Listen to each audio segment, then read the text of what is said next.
কোরআন হাকিমের 5 নম্বর সূরা সূরা মায়েদার 48 নম্বর আয়াতের মধ্যে বলেন, وَأَنزَلْنَا إِلَيْكَ الْكِتَابَ بِالْحَقِّ مُصَدِّقًا لِمَا بَيْنَ يَدَيْهِ مِنَ الْكِتَابِ وَمُهَيْمِنًا।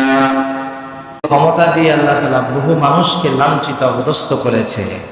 ইতিহাসে এর বহু প্রমাণ আছে না নাই?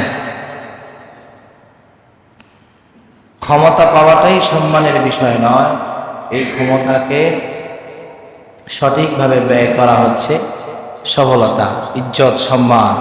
তা না হলে এই ক্ষমতায় আমার ধ্বংসের কারণ হয়ে যাবে। অতইজ্জু মান তাশা ওয়া তুযিল্লু মান তাশা বিয়াদিকাল খায়র। ইজ্জত সম্মানের মালিক যেহেতু আল্লাহ তাআলা, তার হাতেই ইজ্জত সম্মান সব কিছু তার হাতেই। ওয়ালিল্লাহিল ইজ্জাতু লিল্লাহি জামিআন। পৃথিবীর যত সম্মান আছে সব সম্মানের একচ্ছত্র মালিক হচ্ছেন আল্লাহ তাআলা। সুতরাং সে আল্লাহর বলে দেওয়া গুণাবলী যদি কোনো শাসক গ্রহণ করে, তাহলে আল্লাহ পাক রব্বুল আলামিন ওই শাসককে আল্লাহ তাআলা সফল শাসক, নাজাত প্রাপ্ত শাসক হিসাবে আল্লাহ তাআলা গণ্য করবেন। তো এমন 10টি গুণ বয়ান করব, যে 10টি গুণ প্রত্যেকটা শাসকের থাকা দরকার। আমরা যারা কর্তা আছি, অভিভাবক আছি, আমাদের দরকার।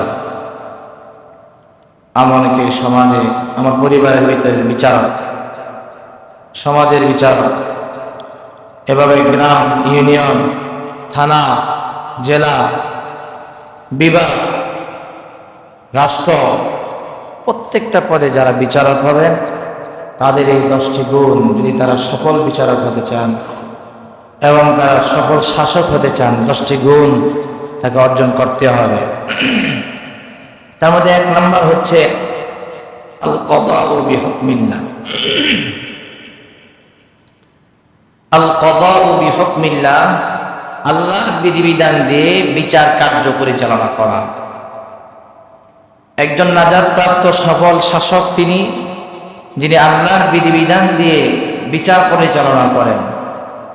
কোন মানব রচিত বিধিবিধান দিয়ে বিচার পরিচালনা করলে সেই বিচার ধারা মানুষের ইহকালীন এবং পরকালীন কোনো নাজাত আসবে না। একজন সফল শাসক, তার প্রথম কাজ হচ্ছে দেশের বিচার ব্যবস্থাকে কোরআন সুন্নাহ অর্থাৎ আল্লাহর বিধিবিধানের আলোকে বিচার কার্য পরিচালনা করা। আল্লাহ রাব্বুল আলামিন সূরা মায়েদার, কোরআন হাকিমের 5 নম্বর সূরা সূরা মায়েদার 48 নম্বর আয়াতের মধ্যে বলেন, وَأَنزَلْنَا إِلَيْكَ الْكِتَابَ بِالْحَقِّ مُصَدِّقًا لِمَا بَيْنَ يَدَيْهِ مِنَ الْكِتَابِ وَمُهَيْمِنًا عَلَيْهِ فَاحْكُمْ بَيْنَهُمْ بِمَا أَنزَلَ اللَّهُ وَلَا تَتَّبِعْ أَهْوَاءَهُمْ عَمَّا جَاءَكَ مِنَ الْحَقِّ। আল্লাহ রাব্বুল আলামিন বলেন, আমি আপনার কাছে, হে রাসূল, আমি আপনার কাছে কিতাব প্রেরণ করেছি, নাজিল করেছি, সত্য কিতাব। এই কিতাব মুসাদ্দিকাল লিমা বাইনা ইয়াদাইহি মিনাল কিতাব, আপনার পূর্বে যত কিতাব রয়েছে সেই কিতাবকে সত্যায়ন করে এমন এক মূল্যবান কিতাব আমি আপনাকে দান করেছি। সেই কিতাবের নাম কি বলে? কোরআন। জোরে বলেন, নাম কি? কোরআন। এরপর আল্লাহ কি বলেন? ফাহকুম বাইনান নাস ফাহকুম বাইনাহুম বিমা আনজালাল্লাহ।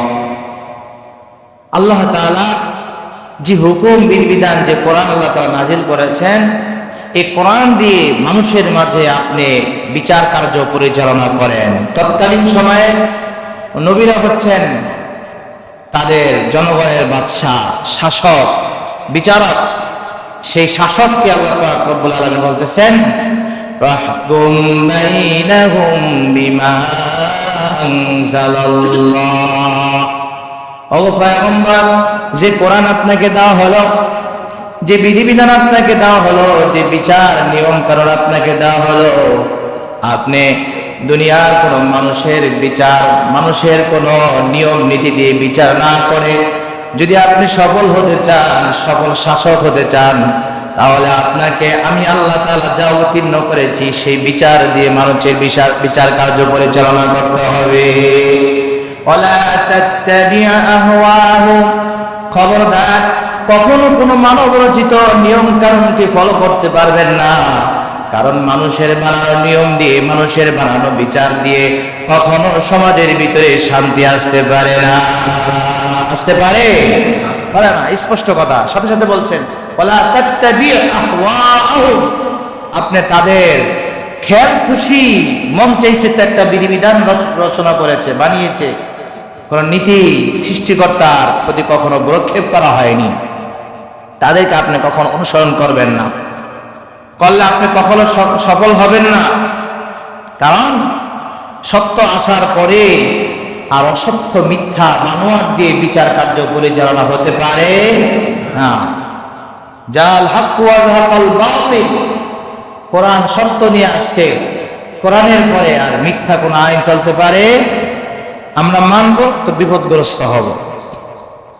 আল্লাহ তাআলা এটাকে আরো সুন্দর করে সূরা মায়েদার 49 নম্বর আয়াতের ভিতরে আল্লাহ পাক রব্বুল আলামিন বলেন ওয়া আনিহকুম বাইনাহুম বিমা আনজালাল্লাহ ওয়া লা তাত্তাবি' আহওয়াআহুম واحذرهم في أن يفتنوك عن بعض ما أنزل الله إليك। আল্লাহ রাব্বুল আলামিন বলেন, হে পয়গম্বর, আপনার কাছে যেই হুকুম আদেশ আমি প্রেরণ করেছি, যে বিধিবিধান আমি আপনাকে দান করেছি, মানুষের মাঝে সেই বিধিবিধান দিয়ে আপনি বিচার কার্য পরিচালনা করুন। ওয়ালা তাত্তাবি' আহওয়াআহুম, খবরদার মানুষের বানানো কোনো নিয়ম নীতিকে আপনি অনুসরণ করতে পারবেন না। ওয়াহজারহুম, আপনি সতর্ক থাকুন, আইয়াফতিনুকা আন বা'দি মা আনজালাল্লাহু ইলাইক, সতর্ক থাকুন আপনি আল্লাহ তাআলা যা নাজিল করেছেন তার কিছু থেকে আপনাকে বিচ্যুতি করতে চাবে মানুষ। খবরদার, তারা স্লোগান দিবে যে এই নিয়ম নীতি ভালো, এই বিচার ব্যবস্থা ভালো। আমি আল্লাহ বলতেছি, কোরআনের বিচার ছাড়া কখনো মানুষ ভালো বিচার পেতে পারে না। এটা কার কথা বলেন? আল্লাহর কথা। এরপরে তারপরও আমরা কোরআনের বিচার মানতে চাই না। কোরআনের বিচার মানলে সর্বপ্রথম বিচার নিয়ে মসজিদের ইমাম সাহেবের কাছে আসতাম। কথা বলেন ঠিক কিনা? কারণ ওনার কাছে কোরআন আছে, হাদিস আছে, কিন্তু আমরা আসি না। কারণ এখানে আসলে তো সঠিক বিচার হবে, খাওয়া খাওয়াই বন্ধ হয়ে যাবে। এজন্য আমরা কোরআনওয়ালাদের কাছে যাব না, আমরা যাব দুনিয়া যারা গণতন্ত্রে বিশ্বাসী, তন্ত্রমন্ত্রে বিশ্বাসী, তারা বিভিন্ন মানুষের নিয়ম নীতি বানানো, নিয়ম নীতিতে বিশ্বাসী, তাদের দিকে আমরা যাব। তা আমাদের বিপদ ছাড়া আমাদের আর কিছুই হবে না। এই জন্য যে কোনো বিচার আচারে কোথায় আসতে হবে? কোরআনের কাছে। কোথায় আসতে হবে বলেন? কোরআনের কাছে।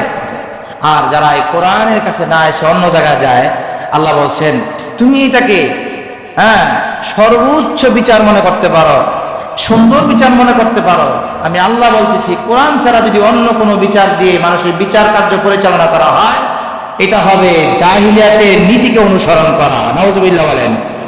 আল্লাহ পাক রব্বুল আলামিন সূরা মায়েদার 50 নম্বর আয়াতের ভিতরে বলেন আফা হুকুমুল জাহিলিয়াতি ইয়াবগুন ওয়া মান আহসানু মিনাল্লাহি হুকমা লিকাউমি ইউকিনুন। আফা হুকুমুল জাহিলিয়া ইয়াবগুন, তোমরা কি জাহিলিয়াতের হুকুম, বিধিবিধান, নীতিমালা, বিচার কার্যকে তোমরা অনুসরণ করতে চাও? অথচ আল্লাহ বলেন ওয়ামান আহসানু মিনাল্লাহি হুকমা লিকাউমি ইউকিনুন। যারা আল্লাহকে নিশ্চিত বলে বিশ্বাস করে, যারা বিশ্বাস করলে আমাদের একজন রব আছে, যারা আল্লাহকে মনে প্রাণে মানে, আল্লাহ তাআলা বলেন তাদের কাছে আল্লাহর বিধিবিধানের চেয়ে উত্তম কোনো বিধিবিধান হতে পারে না। কথা বলেন ঠিক কিনা? আমরা আল্লাহকে বিশ্বাস করি নিশ্চিতভাবে? কথা বলে না, নিশ্চিতভাবে বিশ্বাস করি তো ইনশাআল্লাহ? যদি নিশ্চিতভাবে আল্লাহ কি বলছেন, নিশ্চিত যেন আমাকে বিশ্বাস করে, ওমান আহসানু মিনাল্লাহি হুকমা, তার কাছে আমি আল্লাহর বিধিবিধানের চাইতে কোনো বিধিবিধান দামি হতে পারে না, সুন্দর হতেই পারে না।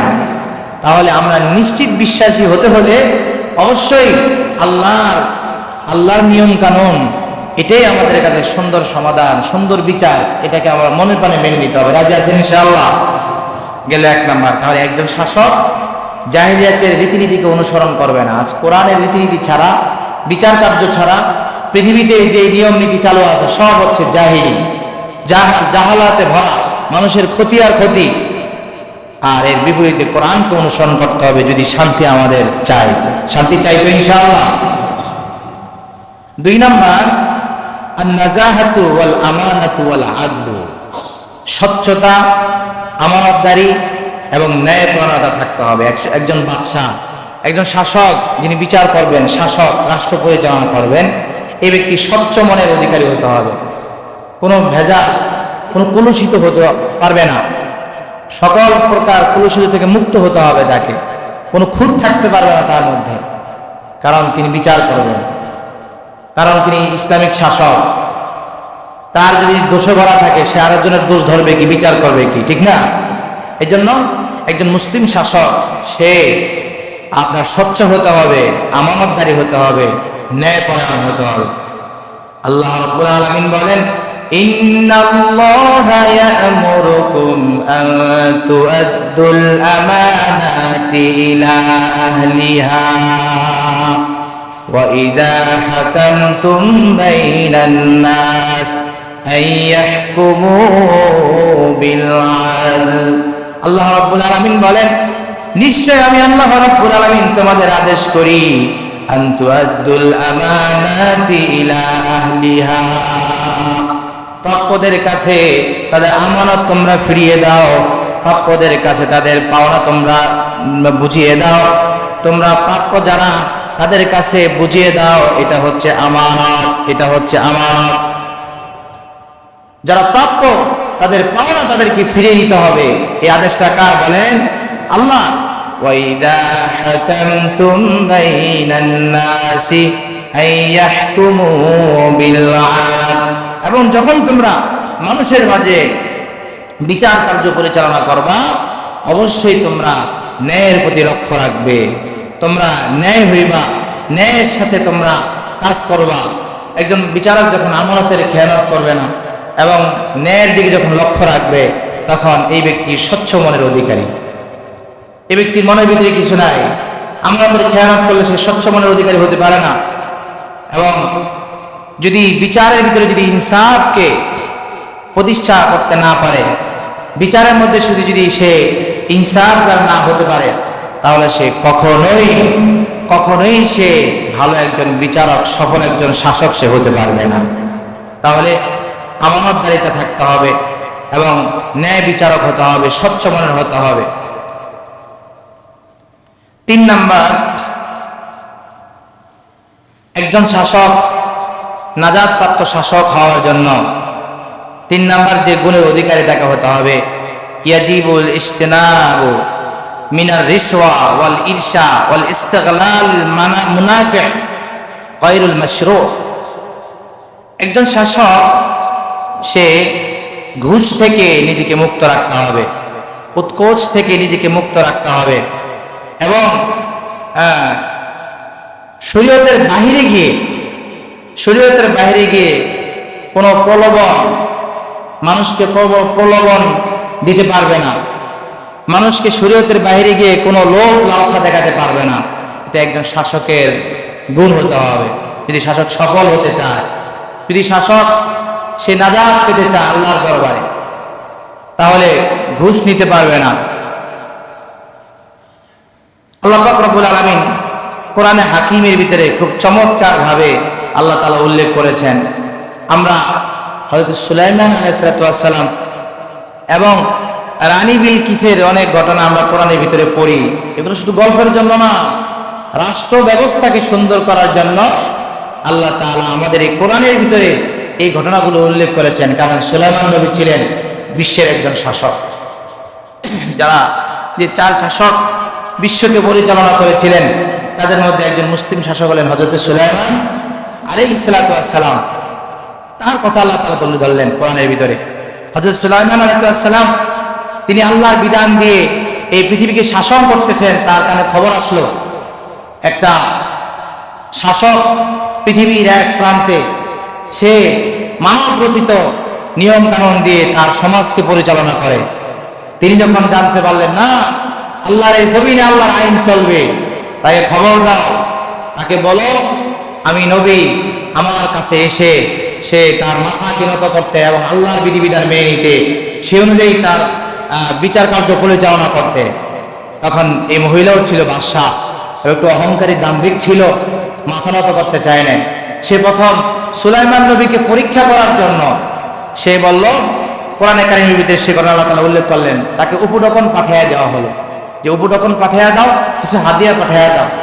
যদি এই সুলাইমান নবী এই সুলাইমান ব্যক্তি যদি আমার হাদিয়া উপঢৌকন গ্রহণ করে তাহলে মনে করব সাধারণ একজন শাসকের মতন শাসক, আর যদি গ্রহণ না করে তাহলে মনে করব সে একটা গোপনীয় একটা শক্তি পক্ষ থেকে সে প্রেরিত হয়েছে, অর্থাৎ সে এক ঐশী শক্তি থেকে দুনিয়াতে আসছে, তার সাথে মোকাবেলা করে আমি পারবো না, তার কাছে মাথা নত করে সিলিন্ডার হওয়াটাই আমাদের জন্য কল্যাণকামী হবে। তো সেই কথাটা আল্লাহ তাআলা কোরআনের ভিতরে তুলে ধরলেন। সূরাতুন নামলের 35 নম্বর আয়াতের ভিতরে আল্লাহ তাআলা বলেন, ওয়া ইন্নী মুরসিলাতুন ইলাইহিম বিহাদিয়াতিন ফানাদিরাতুম বিমা ইয়ারজিউল মুরসালুন। নারী বিলকিস বলল, তোমরা কিছু উপঢৌকন নিয়ে যাও, হাদিয়া নিয়ে যাও সুলাইমানের কাছে। ফানাদিরাতুম বিমা ইয়ারজিউল মুরসালুন, তারপরে আমি দেখব মুরসালুন মানে হলো এই দূতরা যাদেরকে আমি প্রেরণ করেছি তারা কি নিয়ে আসে, কি উত্তর নিয়ে আসে বা কি নিয়ে আসে, অর্থাৎ সুলাইমান নবী গ্রহণ করে কিনা দেখো। উপঢৌকনটা তোমরা সুলাইমান নবীর কাছে নিয়ে যাও। সুলাইমান নবীর কাছে যখন নিয়ে যাওয়া হলো, এই উপঢৌকন যখন দেওয়া হলো, আর আমি তোমাদেরকে বলছি ওই নারী বিলকিসকে আমার সামনে উপস্থিত করো, তোমরা আমাকে উপঢৌকন নিয়ে আসছো, আমাকে লোভ দেখাও, দুনিয়ার লালসা দেখাও। আমি তো আল্লাহর পক্ষ থেকে প্রেরিত একজন নবী। আমরা দুনিয়ার লালসায় লালায়িত নয়, আমরা আখিরাতের লালসায় লালায়িত। আল্লাহু আকবার বলেন। তার কথাটা এত চমৎকার হয়েছে, আল্লাহ কোরআনের ভিতরে তুলে ধরলেন। আল্লাহ তাআলা বললেন, সুলাইমান নবী কি বললেন, আতুমাদ্দুনানি বিমাল, তোমরা আমাকে মালের লোভ দেখাও, তোমরা আমাকে মাল দিয়ে আমার মনকে জয় করতে চাও। ফামা আতানি আল্লাহু খায়রুম মিম্মা আতাকুম, খবরদার মাল দিয়ে আমাকে লোভ দেখাইবা না। তোমরা যে মাল দিয়েছো, সম্পদ দিয়ে আমার মন জয় করতে চাও, এর চাইতে আমার আল্লাহ আমাকে যা দিয়েছেন হাজারো লক্ষ কোটি গুণে এটা আমার জন্য উত্তম। জোরে বলেন আল্লাহু আকবার। বাল আনতুম বিহাদিয়াতিকুম তাফরাহুন, তোমরা তোমাদের হাদিয়া, তোমরা তোমাদের উপঢৌকন নিয়ে তোমরা খুশি থাকো, আমার এর প্রয়োজন নাই। আল্লাহু আকবার বলেন। প্রত্যেকটা শাসক যদি লোভহীন হতো, মানুষের অর্থ সম্পদ এভাবে যে আত্মসাতের যদি মানসা না থাকতো, তাহলে তার দ্বারা এই সমাজ সুন্দর হতো। কথা বলেন ঠিক কিনা? তাহলে একজন শাসক, সফল শাসক হতে হলে তাকে মানুষ থেকে কিছু নেওয়ার ঘুষ, উৎকোচ এবং মানুষের নিজের স্বার্থের জন্য মানুষের কাছ থেকে কিছু নেওয়া, এগুলো সব কিছুকে বন্ধ করতে হবে। যদি বন্ধ করতে পারে তাহলে এই দেশের শাসন ব্যবস্থা সুন্দর হয়ে যাবে, মানুষ শান্তি পাবে, দেশের ভিতরে সুদ ঘুষ থাকবে না, এই দেশ হয়ে যাবে স্বর্ণের টুকরা। কথা বলেন ঠিক কিনা? 4 নম্বর, একজন শাসক নাজাত প্রাপ্ত শাসক হতে হলে 4 নম্বরে তাকে যে কাজটা করতে হবে, রক্ষণাবেক্ষণে পূর্ণ যোগ্যতাবান হতে হবে। দেশের রাষ্ট্রীয় সম্পদ এবং দেশের আয়তন, দেশের সীমানা, দেশের সার্বভৌমত্ব সম্পর্কে এগুলোকে রক্ষার ক্ষেত্রে তাকে যত্নবান হতে হবে। নিজের জীবন বিলিত হলো দেশের স্বার্থকে রক্ষা করতে হবে। আর আমাদের দেশের শাসকরা ক্ষমতা আসলেই হ্যাঁ, তারা দেশের বাহিরের লোকদের পা চাটা শুরু করে, দেশের সীমানা পর্যন্ত, সীমানার ভিতরে পর্যন্ত দখলদারিত্ব দিতে তারা কোনো দ্বিধাবোধ করে না। কথা বলেন ঠিক কি না? এমন শাসকরা কখনো সবল হতে পারবে না। আমি যে কোনো শাসকের কথা বলতে চাই, যারা ক্ষমতার পরে বিদেশিদের ছাড়া চলতে পারে না, এটা ইসলামের নীতির বাহিরে, হ্যাঁ, আল্লাহর গোলামি বাদ দিয়ে অন্যদের গোলামি যতদিন করবে ততদিন নিজেদের কখনো কল্যাণ হতে পারে না। কথা বলেন ঠিক কি না? প্রত্যেকটা শাসকদেরকে উচিত তার নিজের দেশকে ভালোবাসা, জনগণকে ভালোবাসা, কারো কথায় নিজের দেশের ভিতরে অশান্তি সৃষ্টি না করা। এই যে ডক্টর মোহাম্মদ ইউনূস, হ্যাঁ ঠিক আছে, আলেম ওলামারাও মাইনা নিছে, কেন? সে হচ্ছে আপনার ফিগার, ওয়ার্ল্ড ফিগার, পৃথিবীর একটা ফিগার। এই ওয়ার্ল্ড ফিগারে বসাইছে, ও যে চিরসুদখোর এটা জানে না, ওর দ্বারা যে দেশের মানুষের কোনো উপকার হবে না এটা কল্পনা করতে পারে না। কথা বলেন ঠিক না? এর মাসুল আজকে মানুষ দিচ্ছে।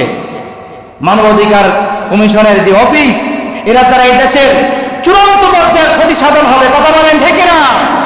এটা আমরা চাই না। রাজি আছেন ইনশাআল্লাহ? জোরে বলেন না ইনশাআল্লাহ? চাই না আমরা? কোন মুসলমান যেতে পারে না। মানে এই শয়তানরা যেখানে ঢুকছে সেই দেশ, ওই দেশের শান্তি, ওই দেশের সার্বভৌমত্ব নষ্ট, ধ্বংস হয়ে গেছে। কথা বলেন ঠিক না? এটা আমরা চাই। প্রিয় ভাইয়ের আমার, এই জন্য শাসকদের এই গুণগুলো দরকার যে আমি আমার জীবনের চাইতে দেশের স্বার্থ আমাকে রক্ষা করতে হবে। হয়তো ইউসুফ আলাইহিস সালামের বিচক্ষণতা, তিনি দেশকে কিভাবে পরিচালনা করবেন সেই ঘটনা আল্লাহ তাআলা তুলে ধরলেন। এই যে 4 নাম্বার গুণ, তিনি দেখতে পাইলেন যে স্বপ্ন তিনি দেখেছেন, মিশরের বাদশার উপরে যে দুর্ভিক্ষ, মানুষের যে অবস্থা হবে, এই অবস্থা থেকে মানুষকে বাঁচাবার একমাত্র পথ হচ্ছে আল্লাহর আইন দিয়ে দেশ পরিচালনা করা। তখন তিনি কি বললেন? قال اجعلني على خزائن الأرض إني حفيظ عليم। তিনি যখন জানতে পারলেন এরা সমাজ পরিচালনা করে মানুষের নিয়ম নীতি দিয়ে, সমাজ পরিচালনা করে মানুষের মানব রচিত নিয়ম কানুন দিয়ে, এগুলোর দ্বারা কখনো শান্তি আসতে পারে না। এগুলোর দ্বারা সমাজের ভিতরে দুর্ভিক্ষ আসবে, সমাজের মানুষ জুলুমের শিকার হবে। তখন তিনি নিজ দায়িত্বে বলেন, ক্বালা জাআলনি আলা খাযাইনিল আরদ। ও বাদশা, ও দায়িত্বশীল ব্যক্তি, আমি নিজে বলতেছি যে আমি এই রাষ্ট্রের কোষাগারের দায়িত্ব আমি ভালো করে পালন করতে পারবো। আমি একজন হেফাজতকারী এবং জ্ঞানী। আমার কাছে এই রাষ্ট্র নিয়ামত, আমার কাছে দিয়ে দেন, আমি রাষ্ট্রকে হেফাজত করব। তিনি নিজেকে যোগ্য এবং বিচক্ষণ মনে করেছেন এবং দেশের দুর্ভিক্ষের কথা ভেবে নিজে এই দায়িত্ব নিয়েছেন। ওই মিশর একেবারে সুন্দরভাবে পরিচালিত হয়েছে। আর মানুষ দুর্ভিক্ষ দেখেননি। নবীর স্বপ্নে দেখা দুর্ভিক্ষ এটা বাস্তবায়ন হওয়ার কথা ছিল। তিনি যখন হিম্মত এবং সাহসের সাথে আল্লাহর আইন দিয়ে দেশ পরিচালনা করতে শুরু করলেন, আর ওই দেশে দুর্ভিক্ষ আসেনি। আল্লাহু আকবার বলেন। এজন্য বিচক্ষণ একজন শাসক হতে হবে। সে দেশের ক্ষতি হতে পারে এমন সব জিনিসের বিরুদ্ধে লড়াই করতে হবে, যুদ্ধ করতে হবে। এগুলাকে আগের থেকে বিচক্ষণতার সাথে সমাধান করতে হবে। এমন একজন শাসক আমরা চাই। রাজি আছেন ইনশাআল্লাহ? কই পাইবেন এমন শাসক? কোরআনওয়ালা ছাড়া। বলেন, কোরআনওয়ালা শাসক হইলেই সম্ভব। কথা বলেন ঠিক কিনা? কোরআনওয়ালা ছাড়া, দিনওয়ালা ছাড়া, অথবা কোরআনের সংস্পর্শে যারা যায়, কোরআনের সাথে যারা কোরআন আইন মানার মন মানসিকতা যাদের আছে, তাদের দ্বারাই সম্ভব। বিএনপির এক নেতা বলছে যে আমরা যদি ক্ষমতায় যাই তাহলে কোরআন সুন্নাহর বিরোধী কোনো আইন আমরা করব না। এর আগের যারা ছিল তারাও এরকম কথা বলছে। আমরা বলি আলহামদুলিল্লাহ, আমরা চাই, আমরা হুজুরের ক্ষমতা চাই না। আপনারা যে কথা বলছেন যে কোরআন সুন্নাহর বাইরে কোনো আইন করতে চাই না, আপনারাই ক্ষমতা যান, তবে এই কথার উপরে অটল থাকার চেষ্টা করবেন, তা না হলে মানুষ ক্ষমতা চোখে দেখবেন না। কথা বলেন ঠিকই না? কারণ কোরআন সুন্নাহর বাইরে গেলে এই দেশে বেশি দিন টিকা যায় না। কারণ এই দেশের মানুষ কোরআনকে ভালোবাসে, আল্লাহকে ভালোবাসে। কারণ আমরা মুসলমান, আমরা 90% মুসলমান। কথা বলেন ঠিক কি না? আমাদেরকে লোভ দেখাবেন না, এটাকে বাস্তবে পরিণত করার চেষ্টা করেন, আপনারাই যাবেন ইনশাআল্লাহ। যদি বাস্তবে পরিণত করতে পারেন, আল্লাহ তৌফিক দান করেন, বলেন আমিন। 5 নম্বর, একজন শাসকের গুণ হবে, এই শাসক আল্লাহ এবং আল্লাহমুখী হবে, পরকালমুখী হবে, দুনিয়ামুখী হবে না, কোনো মানুষমুখী হবে না। কোনো বাহিরের রাষ্ট্রমুখী হবে না, আল্লাহমুখী হতে হবে। এটা আমার কথা না, আল্লাহর কথা। একজন শাসক যখন সে সব মানুষ থেকে মুখ ফিরিয়ে নেয়, আল্লাহমুখী হয়, আখিরাতমুখী হয়, তখন এই শাসক দ্বারা সমাজে কখনো জুলুম হতে পারে না, সমাজে কখনো অনৈতিক কাজকর্ম হতে পারে না। শান্তি আর শান্তি, শান্তি আর শান্তি। হযরতে সুলাইমান আলাইহিস সালাতু ওয়াস সালামের ঘটনা আল্লাহ পাক রব্বুল আলামিন। শাসক মানে হচ্ছে একটা দেশের রাজা, একটা দেশের ক্ষমতাবান। সে ইচ্ছা করলে সব কিছু করতে পারে, পারে কি পারে না? ক্ষমতা আছে না নাই? যার কারণে মানুষ তার এই ক্ষমতা দেখে, তার এত পাওয়ার, এত শক্তি, সে তার ইতিহাস ভুলে যায়। তাকে আল্লাহর সামনে বিচারে কাঠগড়ায় দাঁড়াতে হবে, এগুলো সব ভুলে যায়। কিন্তু মনে রাখতে হবে, যেরকম হযরত সুলাইমান আলাইহিস সালাম, আল্লাহ বাদশাহ নবীদের ইতিহাস আল্লাহ কোরআনে তুলে ধরছেন। আপনি একটা দেশের, সামান্য একটা দেশের মালিক, আর হযরত সুলাইমান আলাইহিস সালাম সারা পৃথিবীকে শাসন করেছিলেন। সারা পৃথিবী। আল্লাহ পাক রব্বুল আলামিন বলেন, শুধু সারা পৃথিবী না, তোমাদের রাজত্ব তো মানুষের মধ্যে চলে। সুলাইমান নবীর রাজত্ব জিন জাতির ভিতরে চলছে। আল্লাহু আকবার। তোমাদের রাজত্ব শুধু মানুষের মধ্যে চলে, সুলাইমান নবীর রাজত্ব পশু পাখি, এমনকি গর্তের ছোট পিপীলিকা যার কথা শ্রবণ করা যায় না, তার মধ্যেও কিন্তু সুলাইমান নবীর শাসন চলছে। আল্লাহু আকবার বলবেন না? আল্লাহ তাআলা প্রথমে সুলাইমান নবীর কারা কারা সুলাইমান নবীর শাসনে ছিলেন উল্লেখ করলেন। ওয়া হুশিরা লিসুলাইমান ওয়া জুনুদুহু। আল্লাহ পাক রব্বুল আলামিন বলেন, ওয়া হুশিরা লিসুলাইমান ওয়া জুনুদুহু। সুলাইমান নবীর জন্য হুশিরা জুমিআ, সুলাইমান নবীর জন্য একত্রিত করা হয় জুনুদুহু, তার সৈন্যবাহিনী। কারা তার সৈন্যবাহিনী? আল্লাহ বলেন, মানে তার ক্ষমতা, তার হুকুম, এবং সে যে বাদশাহ, তার বাদশাহিয়া কোন পর্যন্ত গেছে মানব ছেড়ে। আল্লাহ তাআলা বলতেছেন, মিনাল জিন্নি ওয়াল ইনসি ওয়াত তায়রি ফাহুম ইউজাউন। তার রাজত্ব চলছে মিনাল জিন, জিন জাতির ভিতরে, ওয়ান নাস, মানুষের ভিতরে, ওয়াত তায়র, পক্ষীকুল, পাখির ভিতরে। এমন ক্ষমতাওয়ালা নবী, তারপর কখনো আমি আল্লাহর বিধিবিধান থেকে এক পাও পিছন নি, আমি আল্লাহ থেকে এবং আখিরাত থেকে কখনো মুখ ফিরে আনেননি। এরপরে সুলাইমান নবী থেকেই স্বীকারোক্তি, সুলাইমান নবী স্বীকার করছে, আল্লাহ তাআলা আমাকে এত কিছু দান করেছেন, তারপর আমি আল্লাহ ভক্ত। এই কথাটা আল্লাহ তাআলা কোরআনের ভিতরে তুলে ধরছেন। সুলাইমান নবী নিজে স্বীকার করতেছেন। আল্লাহ পাক রব্বুল আলামিন কোরআনে কারীমের ভিতরে বলেন, ওয়া ওয়ারিসা সুলাইমানু দাউদা ওয়া ক্বালা ইয়া আইয়ুহান নাস উল্লিমনা মানতিকাত তায়র ওয়া উতিনা মিন কুল্লি শাই। হযরত দাউদ আলাইহিস সালামের ওয়ারিস হলেন সুলাইমান নবী, অর্থাৎ দাউদের ছেলে হচ্ছেন সুলাইমান আলাইহিস সালাম। তো তিনি নবুয়ত পাওয়ার পরে এবং বাদশাহিয়ত পাওয়ার পরে তিনি মানুষদেরকে বললেন, উল্লিমনা মানতিকাত তায়র, শোনো, তোমাদের রাজত্ব চলেছিল শুধু মানুষের মধ্যে, শোনো শোনো, আমাকে আল্লাহ পাক রব্বুল আলামিন মানুষকে পাড়ি দিয়ে, মানুষকে ওভারটেক করে আল্লাহ তাআলা আরো শক্তি দান করেছেন। আমার ক্ষমতা জিন জাতিদের উপরেও চলে। আল্লাহ শুধু তাই নয়, পশু পাখির উপরে চলে। শুধু পশু পাখির চলে এমনটা নয়, অমান্তিকাত তায়রি, আমি পশু পাখির ভাষাও বুঝি। আল্লাহু আকবার বলেন। পশু পাখির ভাষা বোঝার অর্থ হচ্ছে, মানে অনেকে বলেন যে কোন জিনিসের মাধ্যমে, প্রকৃতভাবেই সুলাইমান নবীকে আল্লাহ পাক রব্বুল আলামিন পশু পাখির ভাষা বোঝার শক্তি আল্লাহ তাআলা দান করেছেন। প্রতীকী ভাবে নয়, কোন জিনিসের মাধ্যমে নয়। তিনি সেটাই বলতেছেন, উল্লিমনা মানতিকাত তায়রি ওয়া উতিনা মিন কুল্লি শাই। আল্লাহ পাক রব্বুল আলামিন আমাকে পশু পাখির ভাষা বোঝার তৌফিক দান করেছেন এবং সব জিনিসের প্রয়োজনীয়তা আমাকে আল্লাহ তাআলা দান করেছেন। জোরে বলেন আল্লাহু আকবার। কেমন প্রয়োজনীয়তা? এখন সফর করা লাগবে।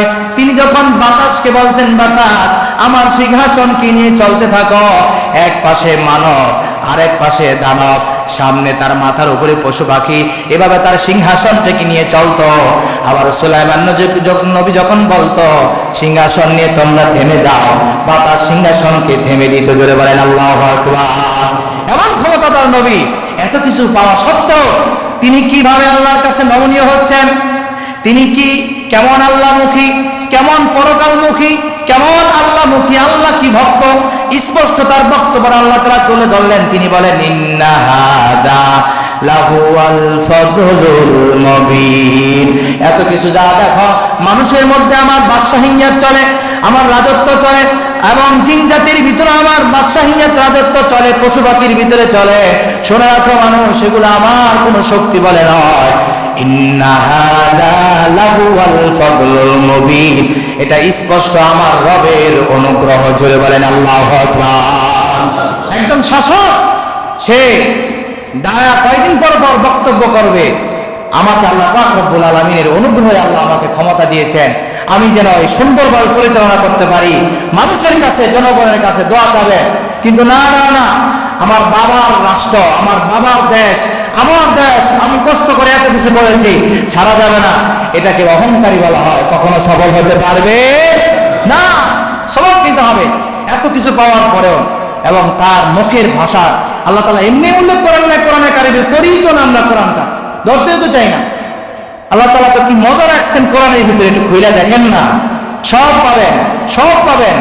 জীবনের একেবারে ছোট থেকে ছোট, বড় থেকে বড়, সব বিধিবিধান কোরআনে আছে না নাই?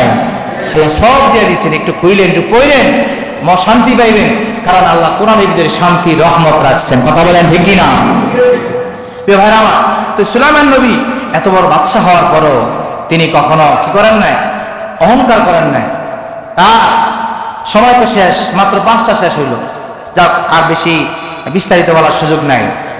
6 নম্বর হচ্ছে আল্লাহ পাক রব্বুল আলামিন যে সমস্ত মানুষদেরকে আল্লাহ পাক রব্বুল আলামিন রাজা এবং বাদশা বানিয়েছেন, তাদের অন্যতম কাজ হচ্ছে তাদের পর্যাদের মধ্যে ইনসাফ প্রতিষ্ঠা করা।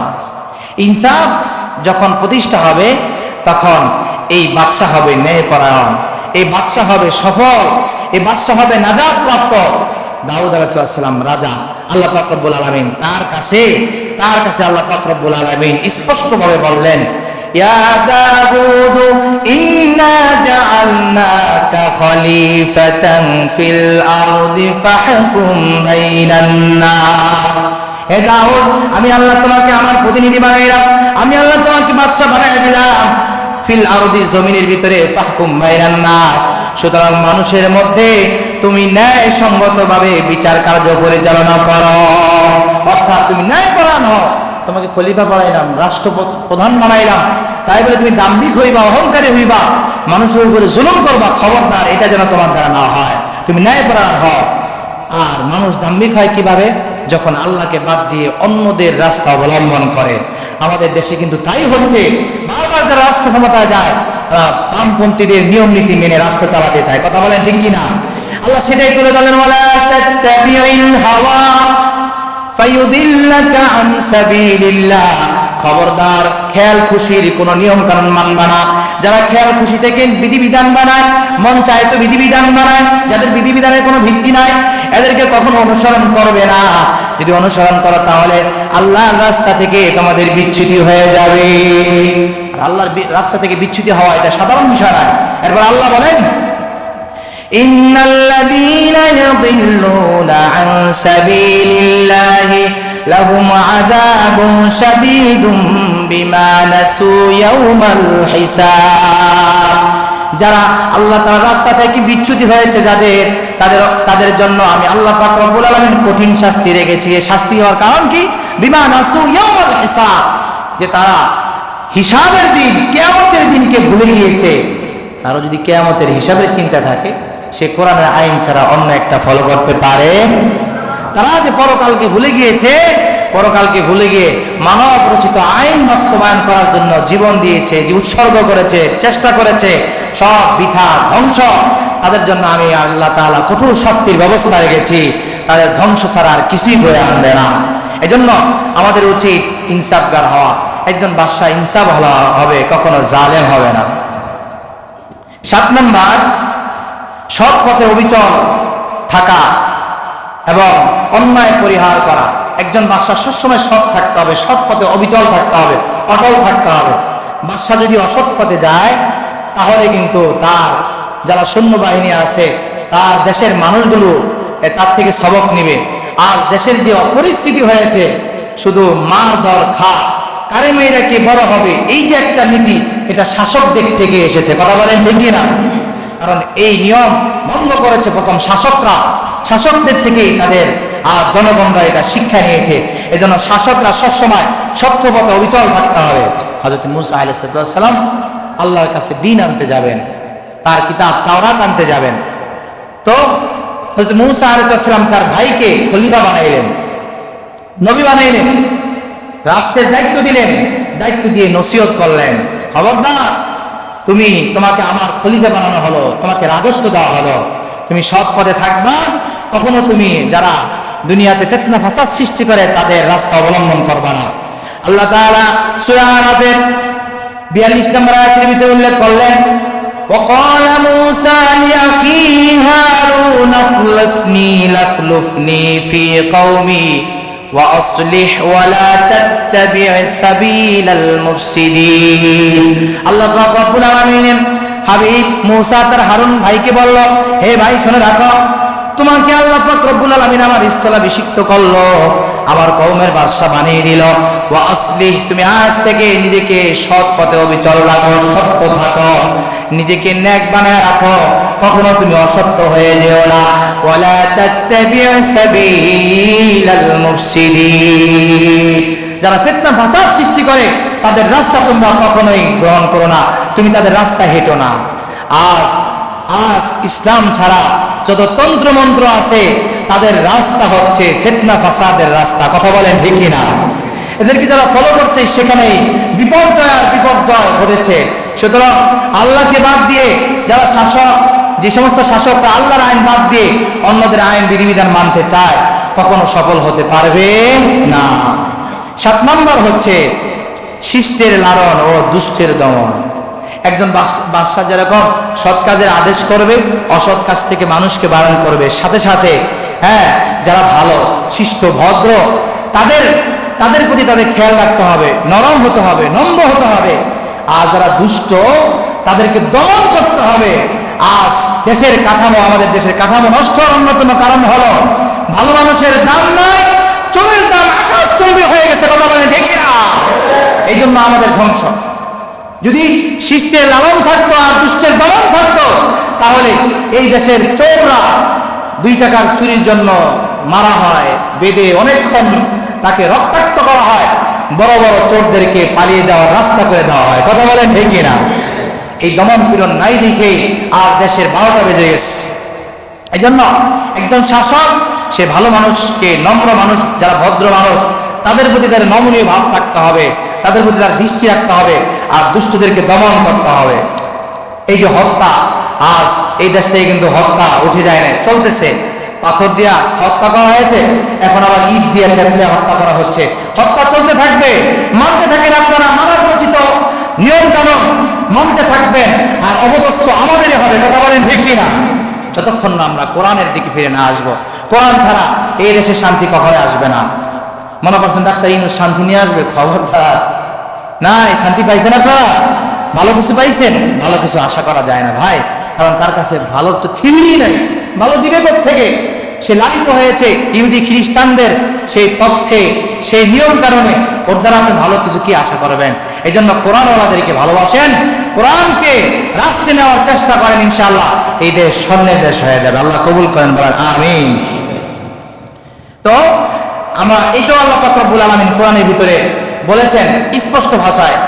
হযরত যুলকারনাইন একজন বাদশা আছে না নাই? সূরা কাফের ভিতরে পড়ছেন আপনারা? এমন একজন বাদশা, তিনি নবী কিনা সেটা উল্লেখ নাই, তবে সে একজন সৎ বাদশা ছিলেন, খুব পাওয়ারফুল বাদশা ছিলেন আল্লাহ পাক রব্বুল আলামিন, এবং খুব শক্তিশালী ছিলেন। যে জন্য যারা দুষ্ট প্রকৃতির খারাপ তাদেরকে তিনি অনায়াসে দমন করতে পারতেন, সে শক্তি আল্লাহ তাআলা তাকে দিয়েছেন। তার কাছে আবদার জানানো হলো, তিনি ভ্রমণ করতে করতে আল্লাহ তাআলা পৃথিবীর সব জিনিসের উপকরণ তার হাতে দিলেন। মানে তিনি ইচ্ছা করলে এখান থেকে সারা পৃথিবীতে যে কোনো উপকরণের মাধ্যমে তিনি সারা পৃথিবীতে ভ্রমণ করতে পারতেন। এক পর্যায়ে ভ্রমণ করতে করতে সূর্য যেখানে একেবারে অস্ত হয়ে যায়, তিনি সেই দেশে গেলেন। যাওয়ার পরে দেখলেন সেখানে একটা জাতি যারা আল্লাহকে মানে না, তো তাদের বিরুদ্ধে নেককার যারা আছে, একটা জাতি আল্লাহকে মানে না। আল্লাহ পাক রব্বুল আলামিন বললেন ইয়া যাল করনাইন ইম্মা আন তুআযিবা ওয়া ইম্মা আন তাত্তাখিযা ফীহিম হুসনা। এই জাতির সম্পর্কে তুমি হয় তাদেরকে শাস্তি দাও, তা না হলে তুমি তাদের ব্যাপারে যে কোনো পন্থা, ভালো পন্থা অবলম্বন করতে পারো। অর্থাৎ তুমি হয় তাদের ব্যাপারে যদি খারাপ হয় তারা, তুমি তাদের সাথে ভালো আচরণ করো, অর্থাৎ তুমি ভালো আচরণ করতে পারো, খারাপ আচরণ করতে পারো। একজন শাসকের অধিকার আছে, তার ক্ষমতা যেহেতু আছে, সে ভালো করতে পারবে, খারাপও করতে পারবে। আল্লাহ অধিকার দিয়ে দিচ্ছেন, তুমি ভালো করে পৃথিবীর ইতিহাসে স্বর্ণ অক্ষরে লেখা থাকতে পারো, আর খারাপ করো পৃথিবীর ইতিহাসে কুখ্যাত হতে পারো। কথা বলেন ঠিক কিনা? এই জন্য আল্লাহ পাক বলেন তাকে স্বাধীনতা দিচ্ছেন, ইম্মান তুআযিবা ওয়া ইম্মান তাত্তাখিযা ফীহিম হুসনা। তুমি তাদেরকে শাস্তিও দিতে পারো, আবার তাদের ব্যাপারে ভালো ধারণ করতে পারো, যে তোমার ইচ্ছা। তবে দেখো, যে খারাপ তার ব্যাপারে ভালো হইলে অবশ্যই তুমি কুখ্যাত হইবা, আর যে খারাপ তার ব্যাপারে যদি তুমি তাকে শাস্তি দাও তাহলে তুমি অবশ্যই একজন ভালো হইবা। তখন তিনি কি বললেন, তার কথাটা আল্লাহ তাআলা কোরআনের ভিতরে উল্লেখ করলেন, أما من ظلم فسوف نعذبه ثم يرد إلى ربه فيعذبه عذابا نكرا। হযরত যুলকারনাইন বললেন, ওগো আল্লাহ, যেই ব্যক্তি জালেম হবে আমি তাকে শাস্তি দিব। আমার শাস্তি পর্যন্ত শেষ নয়, এক পর্যায়ে মৃত্যুবরণের মাধ্যমে রবের কাছে ফিরে যাবে, রব তাকে চূড়ান্ত পর্যায়ের শাস্তি দিবে, কিন্তু দুনিয়াতে আমার শাস্তি থেকেও বাঁচতে পারবে না। জোরে বলেন আল্লাহু আকবার। যে খারাপ করবে, যে জুলুম নির্যাতন করবে, আমি শাসক থাকা অবস্থায় সে ছাড় পাবে না। এরপরে কি বলেন, ওয়া আম্মা মান আমানা ওয়া আমিলা আমালান সালিহা ফালাহু জাযানিল হুসনা। আর যে ব্যক্তি ঈমানওয়াল হবে আর নেক আমল করবে, আমি আল্লাহ পাক রব্বুল আলামিনকে সাক্ষী রেখে বলি, আল্লাহ তোমাকে সাক্ষী রেখে বলি, ফালাহু জাযানিল হুসনা, তার জন্য উত্তম প্রতিদান রয়েছে, তার সাথে আমি সদয় আচরণ করব। জোরে বলেন আল্লাহু আকবার। শিষ্টের লালন, দুষ্টের দমন, অর্থাৎ জালেমের বিপক্ষে লড়াই করতে হবে, আর আমাদের প্রত্যেকের যারা মাজলুম রয়েছে তাদের পক্ষে থাকতে হবে। রাজি আছেন ইনশাআল্লাহ? 9 নম্বর, আত-তাওয়াক্কুলু আলাল্লাহ ওয়াল ইনফাকু আলান নাস বিসাখা।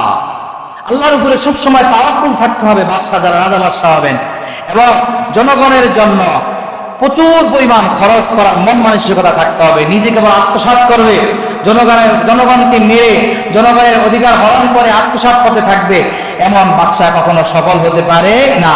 এই যুলকারনাইন বাদশা সেই ইয়াজুজ মাজুজের জ্বালা নির্যাতন সহ্য করতে না পারে একটা দল যুলকারনাইন বাদশার কাছে আসলো, এসে বলল, আরেকটা পয়েন্ট আছে, আপনাদের একটু কষ্ট দিচ্ছি, বলল যে যুলকারনাইন, এদের জুলুম নির্যাতনে আমরা আর টিকে থাকতে পারছি না, আপনি আমাদের জন্য কিছু একটা করেন, আমরা প্রয়োজনে আপনাকে কিছু দেব, আপনার জন্য আমরা কিছু রাখবো, আপনি আমাদের জন্য কিছু একটা করেন। তখন তিনি কি বললেন, আল্লাহ তাআলা সেই কথাটা কোরআনের ভিতরে তুলে ধরলেন, মা মাক্কান্নি ফীহি রাব্বি খায়রুন ফাঈনুনি বিকুওয়াতিন আজআল বাইনাকুম ওয়া বাইনাহুম রাদমা। হযরত যুলকারনাইন বলেন, খবরদার তোমরা আমাকে লোভ লালসা দেখাইবে না, আমি তো তোমাদের শক্তির উপরে, টাকার উপরে কখনো আমি তাওয়াক্কুল রাখি না, আল্লাহর উপরে তাওয়াক্কুল রাখি, বিশ্বাস রাখি। মা মাক্কান্নি ফীহি রাব্বি, তোমাদের এই টাকার অর্থের চাইতে আল্লাহ তাআলা আমাকে আরো বেশি শক্তি দান করেছেন। ফাঈনুনি বিকুওয়া, তোমরা আমাকে শারীরিক শক্তি দিয়ে সহযোগিতা করো। আজআল বাইনাকুম ওয়া বাইনাহুম রাদমা, তোমাদের মাঝে এবং তাদের মাঝে একটা প্রাচীর আমি নির্মাণ করে দিব। আল্লাহু আকবার বলেন। তোমরা আমার অর্থ দেওয়া দরকার নাই, ঘুষ দেওয়া দরকার নাই, তোমরা আমাকে শক্তি দাও, শ্রম দাও। আল্লাহ তাআলা আমাকে যে নবুয়ত, বাদশাহিয়াতের যে ক্ষমতা দিয়েছেন, এই ক্ষমতা দিয়ে এবং আল্লাহর কুদরতি কিছু শক্তি আল্লাহ তাআলা আমাকে দান করেছেন, এই শক্তি দিয়ে আমি তাদের মাঝে প্রাচীর নির্মাণ করে দেব। তিনি প্রাচীর নির্মাণ করে দিলেন। প্রাচীর নির্মাণ করে দেওয়ার পরে সবাই এই সমস্ত ফিতনা থেকে, ইয়াজুজ মাজুজের ফিতনা থেকে সবাই নিরাপদ হয়ে গেল। তারপরও তাদের কাছ থেকে তিনি কোনো অর্থ তিনি আদায় করেন নাই। আল্লাহু আকবার বলবেন না? এমন শাসক চান? ইসলাম ছাড়া কোথায় এই শাসক পাবেন? আল্লাহ আমাদের কবুল করেন, বলেন আমিন। 10 নম্বর, একজন শাসকের যে গুণ হওয়া দরকার, খিদমাতুন নাস নি'মাতুন, মানুষের খেদমত করাকে সৌভাগ্য মনে করা। আল্লাহ তাআলা আমাকে এই দেশের বাদশা বানিয়েছেন, আল্লাহ তাআলা আমাকে একটা সমাজের নেতা বানাইছেন, এই সমাজের দায়িত্বশীল, এটাকে নেয়ামত মনে করা। নেয়ামত মনে করলে তার দ্বারা সমাজে কাজ হবে। কথা বলেন ঠিক কিনা? এবং আল্লাহর শুকরিয়া আদায় করা। এই জুলকারনাইন বাদশা আল্লাহর শুকরিয়া আদায় করলেন। যখন প্রাচীরটা হয়ে গেল তখন তিনি কোনো দাম্ভিকতার বক্তব্য দেননি। এমন একটা উগ্র উচ্ছৃঙ্খল জাতির বিরুদ্ধে তিনি লড়াই করে একটা প্রাচীর করে দিলেন, যে প্রাচীরকে ভেদ করতে পারবেন না আল্লাহর হুকুম ছাড়া, তবে কিয়ামতের আগে সেটা ভেদ করতে পারবে, সেটাও এখানে উল্লেখ করা হলো। তিনি দাঁড়িয়ে কি বললেন? আল্লাহর প্রশংসা করলেন, জনগণের জন্য তিনি নিবেদিত পান এটাও প্রকাশ করলেন। করে বললেন ক্বালা হাদা রাহমাতুম মির রাব্বিহি ফাইদা জাআ ওয়াদু রাব্বি জাআলাহু দাক্কা ওয়া কানা ওয়াদু রাব্বি হাক্কা। তিনি বললেন এগুলো সব আমার কোন কর্তৃত্বের কারণে হয়নি, আমার আল্লাহ আমাকে শক্তি দিয়েছেন, সামর্থ্য দিয়েছেন, আল্লাহর করুণা অনুগ্রহ আমি পেয়েছি। সুতরাং এখানে আমার কিছুই না, আমার কোনো অধিকার না। আল্লাহর কাছে ছোট হয়ে গেলেন এবং জনগণদেরকে বললেন তোমাদের খেদমত করতে পারা এটাই আমার জন্য কল্যাণ। জোরে বলেন আল্লাহু আকবার। ফাইদা জাওয়া রাব্বি জাআলাহু দাক্কা। তবে শুনে রাখো, এই যে প্রাচীর করে দিলাম এটা ধরে রাখার সক্ষমতা কিন্তু আমার নাই, আল্লাহ আমাকে আদেশ করেছেন তাই আমি করছি। তবে এটা একটা যখন সময় চলে আসবে এটা চূর্ণ বিচূর্ণ হয়ে যাবে, অর্থাৎ কিয়ামতের আগে এই প্রাচীর ভেঙে ভেদ করে এই ইয়াজুজ মাজুজরা পৃথিবীর ভিতরে আবার অর্থ সৃষ্টি করবে। প্রিয় ভাইরা আমার, এই যে আপনাদের কাছে যে কথাগুলো বললাম 10টা গুণ একটা শাসকের, এমন শাসক যদি আমাদের দেশে হয় শান্তি আসবে কি আসবে না বলেন? আল্লাহ এমন শাসকদেরকে আনা নিরাপত্তা এবং ইচ্ছা পোষণ করার তৌফিক আমাদের দান করেন, আমিন।